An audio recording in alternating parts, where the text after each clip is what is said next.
Silchar news 24 আপনাদেরকে স্বাগতম জানাই। আজ হলো 26 ডিসেম্বর শুক্রবার। আজকের কয়েকটি বিশেষ গুরুত্বপূর্ণ খবর নিয়ে আসলাম। আজকের প্রথম খবরটি হলো রেশন কার্ড থাকা সকলদের জন্য এসেছে একটি ভালো খবর। রেশন কার্ড থাকা যে সকল পরিবারের এখনো পর্যন্ত উজ্জ্বলা যোজনার গ্যাস কানেকশন নেই, এই সকলেরা প্রধানমন্ত্রী উজ্জ্বলা যোজনার বিনামূল্যে গ্যাস কানেকশনের জন্য আবেদন করিতে পারিবেন। ইতিমধ্যে প্রধানমন্ত্রী উজ্জ্বলা যোজনার গ্যাস কানেকশনের জন্য অনলাইন আবেদন প্রক্রিয়া চলিতেছে, যার ফলে প্রধানমন্ত্রী উজ্জ্বলা যোজনার অফিসিয়াল ওয়েবসাইটের মাধ্যমে প্রধানমন্ত্রী উজ্জ্বলা যোজনার বিনামূল্যে গ্যাস কানেকশনের জন্য আবেদন করিতে পারিবেন বলে জানানো হয়েছে। এদিকে অসম বিশেষ ভোটার তালিকা অর্থাৎ এসআর ইতিমধ্যে সম্পূর্ণ হয়েছে, যার ফলে আগামীকাল 27 ডিসেম্বর খসড়া ভোটার তালিকা প্রকাশ করা হবে। এই খসড়া ভোটার তালিকায় যাদের নাম আসবে না অথবা নামে ভুল থাকবে তা আগামীকাল 27 ডিসেম্বর থেকে 22 জানুয়ারি পর্যন্ত সংশোধন বা দাবি আপত্তি দাখিল করিতে পারিবেন বলে জানানো হয়েছে।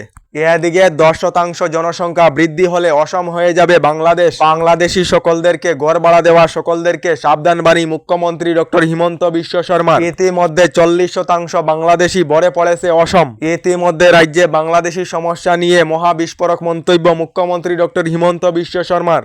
এদিকে ভারতীয় রিজার্ভ ব্যাংকের তরফ থেকে নতুন নিয়ম এবং নির্দেশনা জারি করা হয়েছে, যার ফলে এবার থেকে গ্রাহকে জমা দেওয়ার 3 ঘন্টার ভিতরে ক্লিয়ার করা হবে চেক। আগামী 3 জানুয়ারি 2026 থেকে কার্যকর করা হবে এই নতুন নিয়ম বলে ভারতীয় রিজার্ভ ব্যাংকের তরফ থেকে জানানো হয়েছে। এদিকে এবার হাইলাকান্দিতে চলবে উচ্ছেদ অভিযান এবং প্রশাসনের বুলডোজার। ইতিমধ্যে হাইলাকান্দির 522টি পরিবারকে প্রশাসনের তরফ থেকে নোটিশ জারি করা হয়েছে। 522টি পরিবারকে উচ্ছেদের পূর্বে পুনঃসংস্থাপনের আহ্বান বিধায়ক সুজামুদ্দিনের বলে খবর এসেছে।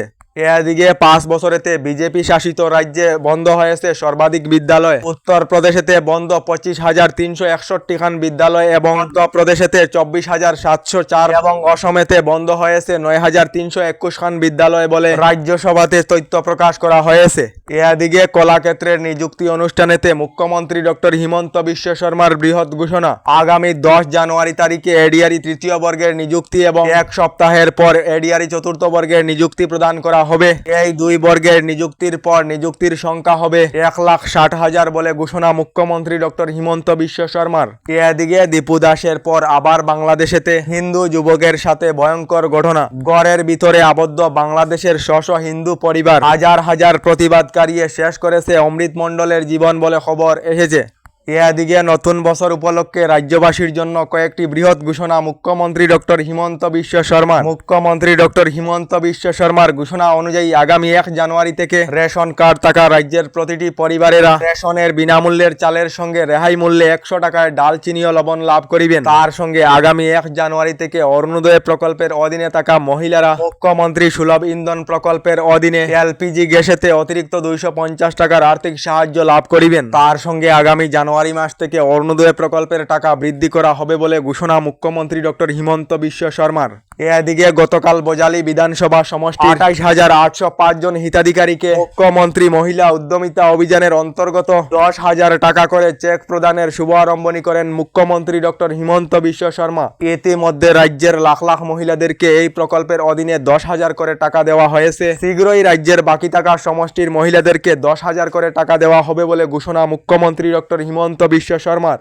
এদিকে যে সকলেরা বিনামূল্যে lifetime free credit card অথবা personal loan, business loan, FD ইন্স্যুরেন্সের জন্য আবেদন করিতে চান তাহলে ভিডিওর স্ক্রিনে হোয়াটসঅ্যাপ নাম্বার দেওয়া রয়েছে, যোগাযোগ করে বিনামূল্যে আবেদন করিতে পারিবেন। এদিকে এখনো সরকারি ঘর লাভ না করা সকলদের জন্য এসেছে একটি ভালো খবর। 9 ডিসেম্বর তারিখে রাজ্যের 3,70,000 লোকেদেরকে নতুন সরকারি ঘরের অনুমোদন দেওয়া হয়েছে। এবার আগামী জানুয়ারি মাসেতে রাজ্যের আরো নতুন করে 3 লাখ লোকেদেরকে নতুন সরকারি ঘর প্রদান করা হবে বলে ঘোষণা রাজ্যের গ্রাম উন্নয়ন মন্ত্রী রঞ্জিত কুমার দাসের। আমাদের ডেইলি খবরগুলি ভালো লাগলে আমাদের ভিডিওতে লাইক দিয়ে চ্যানেলটিকে সাবস্ক্রাইব করে নেবেন।